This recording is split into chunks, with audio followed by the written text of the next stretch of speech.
Hi guys, welcome to my YouTube channel. ಯಾರೆಲ್ಲ ನನ್ನ ಚಾನಲ್ನ ಫಸ್ಟ್ ಟೈಮ್ ನೋಡ್ತಿದ್ದೀರಾ, ಹಾಗಾದರೆ ಒಂದು ಲೈಕ್ ಮಾಡಿ, ಕಮೆಂಟ್ ಮಾಡಿ, ಶೇರ್ ಮಾಡಿ, ಹಾಗೆ ಸಬ್ಸ್ಕ್ರೈಬ್ ಕೂಡ ಮಾಡ್ಕೊಳ್ಳಿ. ಏನಪ್ಪ ಸ್ಪೆಷಲ್ ಇವತ್ತು ಅಂತಂದರೆ, ನಮ್ಮ ಊರಲ್ಲಿ ಜಾತ್ರೆ ಇತ್ತು. ಸೊ ಅದಕ್ಕೆ ಎಲ್ಲ ಕೆಲಸ ಮುಗಿಸ್ಕೊಂಡು ಅಡುಗೆ ಮಾಡಿಕೊಂಡು ಎಲ್ಲರೂ ರೆಡಿಯಾಗಿ ಕೂತ್ಕೊಂಡಿದ್ವಿ. ಯಾಕಪ್ಪ ಅಂದರೆ ಇನ್ನೂ ಆಟೋ ಬಂದಿರಲಿಲ್ಲ. ಆಟೋ ಮುಗಿಸಿದ್ವಿ ಊರಿಗೆ ಹೋಗೋಕ್ಕಂತ ಹೇಳ್ಬಿಟ್ಟು ರೊಟ್ಟಿ ಎಲ್ಲ ಗಂಟು ಕಟ್ಟಿಕ್ಕಿದ್ವಿ. ಎಲ್ಲರೂ ಮಾತಾಡ್ಕೊಂಡು ಕೂತ್ಕೊಂಡ್ವಿ. ಹಾಗೆ ಆಟೋ ಬಂತು. ಸೊ ಆಟೋ ಎಲ್ಲ ಕೂತ್ಕೊಂಡು ಹಳ್ಳಿಗೆ ಬಂದು ಇಳಿದ್ವಿ. ಯಾಕೆ ನಮ್ಮ ಊರದ ಪಕ್ಕದಲ್ಲಿ ಒಂದು ಹಳ್ಳಿ ಇದೆ. ಸೊ ಅಲ್ಲಿ ಎಲ್ಲಮ್ಮ ಜಾತ್ರೆ ಇತ್ತು. ಸೊ ಅದಕ್ಕೆ ಎಲ್ಲರೂ ಹೋಗಿದ್ವಿ. ಹಾಗೆ ನೈವೇದ್ಯ ಮಾಡಿಕೊಂಡ್ರು. ಭಾಳ ಜನ ಇದ್ದರು. ಎಲ್ಲಿ ನೋಡ್ತೀವಿ ಅಲ್ಲಿ ಮಂದಿ ನೈವೇದ್ಯ ಮಾಡ್ಕೊಂಬಂದಿದ್ವಿ. ಮುಂಜಾನೆ 1ಕ್ಕೆ ಎದ್ದು ನಮ್ಮ ಮನ್ಯಾಗ ಅಡುಗೆ ಸ್ಟಾರ್ಟ್ ಆಗಿತ್ತು. 7 ವರ್ಷದಿಂದ ಜಾತ್ರೆಗೆ ಹೋಗಿರಲಿಲ್ಲ. ಇವತ್ತು ಹೋಗಿದ್ವಿ. ಸೊ ಭಾಳ ದಿನ ಮೇಲೆ ಹೋಗಿನಿ. ಬೇಕು ಖುಷಿ ಆಯಿತು. ಇಂಥ ಬಿಸಿಲದ, ಭಾಳ ಬಿಸಿಲದ ನೋಡ್ರಿ ನಮ್ಮ ಗುಲ್ಬರ್ಗ ಕಡೆಗೆ. ನಾವು ಚಪ್ಪಲಿಲ್ಲ ಏನಿಲ್ಲ, ಹಾಗೆ ನಡ್ಕೊಂಡು ಹೋಗ್ಲತ್ತೀವಿ. ಕಾಲಂತೂ ಬೊಕ್ಕಳು ಸುಡ್ಲತ್ತೀವು. ಹೊಲ್ದಾಗ ಬೇರೆ ಇತ್ತು ದೇವಸ್ಥಾನ. ಹಾಗೆ ಎಲ್ಲ ನೈವೇದ್ಯ ತಗೊಂಡವರೆಲ್ಲ ಮುಂದೆ ಹೋಗ್ತಾಯಿದ್ರು. ಎಲ್ಲರೂ ದೇವ್ರಿಗೆ ಪ್ರಸಾದ ಕೊಟ್ಟು ಎಲ್ಲರೂ ಆಲ್ರೆಡಿ ಊಟ ಮಾಡೋಕ್ಕೆ ಕೂತ್ಕೊಂಡಿದ್ರು. ನಮ್ಮ ಮನೆಯಲ್ಲಿ 1 ಗಂಟೆಗೆ ಎದ್ದು ಅಡುಗೆ ಮಾಡೋಕ್ಕೆ ಸ್ಟಾರ್ಟ್ ಮಾಡಿದ್ದಾರೆ. ಮತ್ತೆ ಹೋಗೋದು ಮಧ್ಯಾಹ್ನ ಯಾವಷ್ಟಾಗಿತ್ತು? 2 ಗಂಟೆನೇ ಆಗಿತ್ತು. ಆ ದೇವಿ ಯಾವಾಗಲೂ ನಮಗೆ 2 ಗಂಟೆನೇ ಕರೆಸ್ಕೊತಾರೆ ಅನಿಸುತ್ತೆ. ಯಾಕಂದ್ರೆ ಮುಂಚೆನೂ ಊರಲ್ಲಿ ಇದ್ದಾಗನೂ ಸಹ ಎಷ್ಟೇ ಬೇಗ ಎದ್ದು ಅಡುಗೆ ಮಾಡಿದ್ರು ಸಹ 2 ಗಂಟೆಗೆ ಹೋಗ್ತಾಯಿದ್ವಿ. ಜ್ಯೂಸ್ ಕುಡಿಸು ಅಂತಿದ್ದ. ಅಲ್ಲೆಷ್ಟಕ್ಕೆ ನಮ್ಮ ಮಾವ ಬಂದ. ಹಾಗೆ ಎಲ್ಲ ನೋಡಿಕೊಂಡು ಭಾಳ ಜನ ಮಂದಿರು ಎಲ್ಲಿ ಬಂದು ಅಲ್ಲಿ ಮಂದಿ ಕಾಣಿಸ್ಲತ್ತಿರು. ದೇವಸ್ಥಾನ ಒಳಗೆ ಹೋಗಿ ಜಾಗ ಇರಲಿಲ್ಲ. ಹಾಗೆ ಕಾಲು ತೊಗೊಂಡು ಹೋಗ್ಬೇಕಂತ ಹೇಳ್ಬಿಟ್ಟು ಕಾಲು ತೊಳಿಯೋಕೆ ಬಂದ್ವಿ ಎಲ್ಲರೂ. ಸೊ ಕಾಲು ತೊಗೊಂಡು ಒಳಗೆ ಹೋಗ್ಬೇಕಲ್ಲ, ಯಾಕಪ್ಪ ಅದ್ರ ಚಪ್ಪಲಿ ಗಿಪ್ಪಿ ಎಲ್ಲ ಹಾಕಿರ್ತೀವಿ ಕಾಲಲ್ಲಿ. ಸೊ ಅದೇ ಥರ ಒಳಗಡೆ ಹೋಗಬಾರ್ದು ಅಲ್ವಾ. ಸೊ ಅದಕ್ಕೆ ದೇವಸ್ಥಾನ ಕಾಲು ತೊಗೊಂಡು ಒಳಗಡೆ ಹೋಗ್ಬೇಕಂತ ಕಾಲು ತೊಗೊಂಡು ಬಂದ್ವಿ. ಹಾಗೆ ನಮ್ಮ ಮನೆಯಲ್ಲಿ ಟೆಂಗ್ ಹೊಡಿಬೇಕಂತ ಹೇಳ್ಬಿಟ್ಟು ಎಲ್ಲ ನಮ್ಮ ಮಾವಂದರು ನಮ್ಮ ಅಕ್ಕ ಟೆಂಗ್ ತೊಗೋಕೆ ನಿಂತಿದ್ರು. ಟೆಂಗ್ ತಗೊಂಡು ಒಳಗಡೆ ಹೋಗ್ಬೇಕಂತ ನೋಡಿದ್ರೆ ಭಾಳ ಮಂದಿ ಇದ್ದರು. ಅಂತೂ ಇಂತೂ ಹೆಂಗೋ ನುಗ್ಗಾಡ್ಕೊಟ್ಟು ಒಳಗೆ ಬಂದ್ವಿ. ನಿಂದ್ರಲಕ್ಕಂತೂ ಜಾಗನೇ ಇರಲಿಲ್ಲ. ಎಲ್ಲಿ ಬಂತಲ್ಲಿ ಮಂದಿ ಭಾಳ ಮಂದಿ ಇದ್ದಿರು. ಹಾಗೆ ಹೆಂಗೋ ದರ್ಶನ ಮಾಡ್ಕೊಂಬಂದ್ವಿ. ದರ್ಶನ ಮಾಡೋದು ವಿಡಿಯೋ ಮಾಡೋಕ್ಕಾಗಿಲ್ಲ. ಯಾಕಪ್ಪ ಅಂದ್ರೆ ಭಾಳ ರಶ್ ಇತ್ತು, ನಿಂತ್ಕೊಳ್ಳೋಕ್ಕಾಗ್ಲಾಗಿತ್ತು. ಸೊ ಅದಕ್ಕೂ ವಿಡಿಯೋ ಮಾಡೋಕ್ಕಾಗಿಲ್ಲ. ಇನ್ನೊಂದು ಟೈಮ್ ಯಾವಾಗಾದರೂ ಹೋದಾಗ ನಾನು ಆ ದೇವಿ ಬಗ್ಗೆ ಫುಲ್ ಎಕ್ಸ್ಪ್ಲೇನ್ ಮಾಡ್ತೀನಿ. ಎಲ್ಲರೂ ಕೂತ್ಕೊಂಡು ಟೆಂಗ್ ಹೊಡ್ಕೊಂಡು ತಿನ್ಕೊಂಡು ಕೂತಿದ್ವಿ. ನಮ್ಮ ಮಾವ, ನಮ್ಮ ಅಕ್ಕ, ನಮ್ಮದು ಮಕ್ಕಳು. ಸೊ ನಮ್ಮ ಫುಲ್ ಫ್ಯಾಮ್ಲಿ ಭಾಳ ಜನ ಹೋಗಿದ್ವಿ.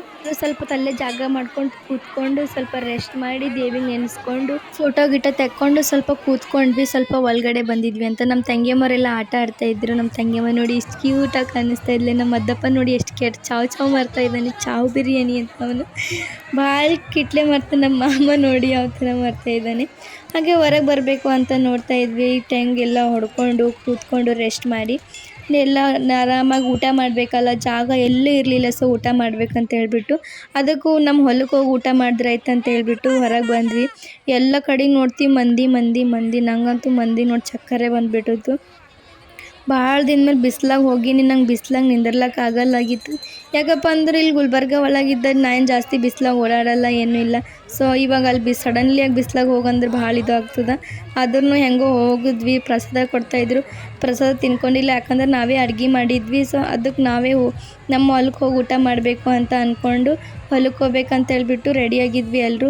ಅಲ್ಲಿ ಗಂಟ ಈಗ ಒಬ್ಬರು ಬರೋಷ್ಟಕ್ಕೆ ಒಬ್ಬರು ಬರ್ಲಾಗಿರು. ನನ್ನ ತಲೆ ಖರಾಬ್ ಆಗ್ಲತ್ತಿತ್ತು. ಬರ್ರಿ ಹೋಗಮ್ಮ, ನಂಗೆ ಹೊರಸು ಅಲ್ಲತ್ತವ ಅಂತಂದರು. ಯಾರೂ ಕೇಳಲಾಗಿರು. ಒಬ್ಬರು ಒಂದು ದಿಕ್ಕಿಗೆ ಹೋದ್ರೆ ಇನ್ನೊಬ್ರು ಒಂದು ದಿಕ್ಕಿಗೆ ಹೋಗ್ತೀರಿ. ಮತ್ತು ಹಾಗೆ ಹೊಸ ಮಂದಿ ಆಟೋ ಕಡೆಗೆ ಬಂದು ಆಟೋ ಒಳಗೆ ಕೂತ್ಕೊಂಡು ಹೋಗ್ಲತ್ತೀವಿ. ಅವ ಅಣ್ಣ ಆಟೋ ನಿಂದ್ರಿಸ್ತಾ ವೀಡಿಯೋ ಮಾಡಕ್ಕೆ ನೋಡಿ. ಸೊ ಸದ್ಯ ನಮ್ಮ ಹೊಲಕ್ಕೆ ಬಂದ್ವಿ ನೋಡ್ರಿ. ಎಲ್ಲರೂ ಗಂಟು ಕಟ್ಕೊಂಡು ಹೋದ್ವಿ. ನನ್ನ ಕೈಯಾಗ ಪ್ಲೇಟ್ಸ್ಗಳು ಕೊಟ್ಟರು. ಹೊಲದಾಗಂತೂ ಬಿಸಿಲು ಖಂಡಾಬಟ್ಟಿ ಇತ್ತು. ಇನ್ನು ಊರಲ್ಲಿ ಅಷ್ಟು ಹತ್ತಲ್ಲ. ಹೊಲಕ್ಕೆ ಬಂದರೆ ಭಾಳ ಬಿಸಿಲತ್ತದ. ಹೊಲ ರಾಶಿ ಎಲ್ಲ ಆಗಿತ್ತು. ಕಟ್ಗೆ ಜಾಗ ಕೂಡ್ಬೇಕಂತ ಹೇಳ್ಬಿಟ್ಟು ಕಟ್ಗೆ ಕಿತ್ಲತ್ತಿರು. ನಮ್ಮ ಮದ್ವೆಗೆ ಎಳ್ದ ನಮ್ಮ ಮಮ್ಮಿ ಬಂದರು. ಸರಿ ಮಗನ ಹೇಳ್ತೀನಂತ ಮದ್ವೆಗೆ ದಬಕ್ಕಂತ ಬಿದ್ದ. ನಮ್ಮ ತಂಗಿಯಮ್ಮ ನೋಡ್ರಿ ಎಷ್ಟು ಚಂದ ಕಾಣತ್ತಾಳ. ಆಕಿ ಹೊಲ್ದಾಗ ಬಂದ್ರೆ ಸಾಕು ಆಟ ಆಡ್ತಾಳೆ. ಬಜ್ಜಿ ಪಲ್ಯ, ಎಂಡಿ ಪಲ್ಯ, ಪುಂಡಿ ಪಲ್ಯ, ಸಾಂಬಾರೆಲ್ಲ ಅಡುಗೆ ಮಾಡಿ ಊಟ ಮಾಡಿದ್ವಿ. ಸೊ ನಮ್ಮ ಹೊಲ ಒಂದು ರೌಂಡು ಸುತ್ತಾಕ್ಬೇಕಂತ ಹೇಳ್ಬಿಟ್ರು. ಎಲ್ಲರೂ ತಿರ್ಗಾಡ್ತಾ ಇದ್ವಿ. ಭಾಳ ದಿನ ಮೇಲೆ ನಮ್ಮ ಹೊಲಕ್ಕೆ ಬಂದೀವಿ. ಕಲ್ಡಿ ಹಾಕಿದ್ರು. ಸೊ ಕಲ್ಡಿ ಎಲ್ಲ ಕಿತ್ತಿ ಒಣಗಕ್ಕೆ ಹಾಕಿದ್ರು ರಾಶಿ ಮಾಡ್ಬೇಕಂತ ಹೇಳ್ಬಿಟ್ಟು. ನಮ್ಮ ಮದ್ವೆಗೆ ಫುಲ್ ಖುಷಿಯಾಗ ಮಾಮನ ಹೊಲಕ್ಕೆ ಬಂದೀನಿ, ಗುಂಡು ಮಾಮನ ಹೊಲಕ್ಕೆ ಬಂದೀನಿ ಅಂತ ಹೇಳ್ಬಿಟ್ಟು. ಅಲ್ಲಿ ಹೋಗೋ ಟೈಮಿಗೆ ಎತ್ಕೊಳ್ಳಿ ಕಾಣಿಸು. ಸೊ ಅದ್ರ ಜೊತೆ ಒಂದು ಫೋಟೋ ತಗೋಬೇಕಂತ ಅನಿಸ್ತಿತ್ತು ಭಾಳ ದಿನ ಮೇಲೆ. ಎತ್ಕೊಳ್ಳಿಗೆ ಇಷ್ಟು ಅವ್ರಿಗೆ ನೋಡಿ ಎಲ್ಲರೂ ಸೆಲ್ಫಿ ಹೊಡ್ಕೊಂಡ್ವಿ. ನಮ್ಮ ಹೊಲ ನೋಡ್ರಿ ಇಷ್ಟಿದೆ. ನಮ್ಮ ಹೊಲ ಎಷ್ಟಿದೆಯಪ್ಪ ಅಂದರೆ 6 ಎಕರೆ ನಮ್ಮ ಹೊಲ ಇದೆ. ನಮ್ಮ ಮಮ್ಮಿ ಎಲ್ಲ ಮುಗಿಸ್ಕೊಂಡು ಕಟ್ಕೊಂಡು ರಿಟರ್ನ್ ಮನೆಗೆ ಬರ್ಲಕ್ಕೆ ರೆಡಿ ಆದೆವು ನೋಡಪ್ಪ. ಯಾಕಪ್ಪ ಅಂದರೂ ಊಟ ಮಾಡೋಟ್ಟಿಗೆ 3 ಗಂಟೆ ಆಗಿತ್ತು. ಊಟ ಅಲ್ಲಿ ಹೋಗ್ಬೇಕಂದ್ರೆ 3 ಗಂಟೆ ಆಗಿತ್ತು. ಅದಾದಮೇಲೆ ಮನೆಗೆ ಹೋಗಬೇಕಲ್ಲ. 4 ಗಂಟೆ ಆಯಿತು. ಹಾಗೆ ಸುತ್ತಾಡೋಕ್ಕೆ ಉತ್ತರಾಣಿ ಕಡ್ಡಿ ಎಲ್ಲ ಕಾಲಿಗೆ ಮೆತ್ಕೊಂಡಿವೇನು, ಅವು ಕಿತ್ತಟ್ಕೆ ಸಾಕಾಗಿತ್ತು. ಎಲ್ಲ ಅನುಭವ ಯಾರಿಗಾಗಿದೆ ಹೇಳಿ? ಯಾಕಪ್ಪ ಚಿಕ್ಕವರಿದ್ದಾಗಂತೂ ಭಾಳ ಆ ಥರ ಅನುಭವ ಆಗಿದೆ. ನಮ್ಮ ಮದ್ವೆಗೆ ಒಂಚೂರು ಕಳ್ಳಿ ಕಿತ್ಕೊಂಡು ತಿನ್ಬೇಕಂತ ಹೇಳ್ಬಿಟ್ಟು ಎಲ್ಲ ಮುಗಿಸ್ಕೊಂಡು ನಮ್ಮ ಮನೆ ಊರ ಹತ್ರ ಒಂದು ಮಲ್ಲಯ್ಯನದು ಟೆಂಪಲ್ ಇದೆ. ಸೊ ನಮ್ಮ ಅಕ್ಕ ಭಾಳ ನೆನಿತಾಳೆ. ಅಲ್ಲಿ ಹೋಗಿ ಒಂದು ಟೆಂಗಿಂಗ್ ಹೊಡ್ಕೊಂಡು ಮುಗಿಸ್ಕೊಂಡು ಮತ್ತೆ ಕಲಬುರ್ಗಿಗೆ ಬಂದ್ವಿ. ಇವತ್ತಿನ ವ್ಲಾಗ್ ಇಷ್ಟೇ.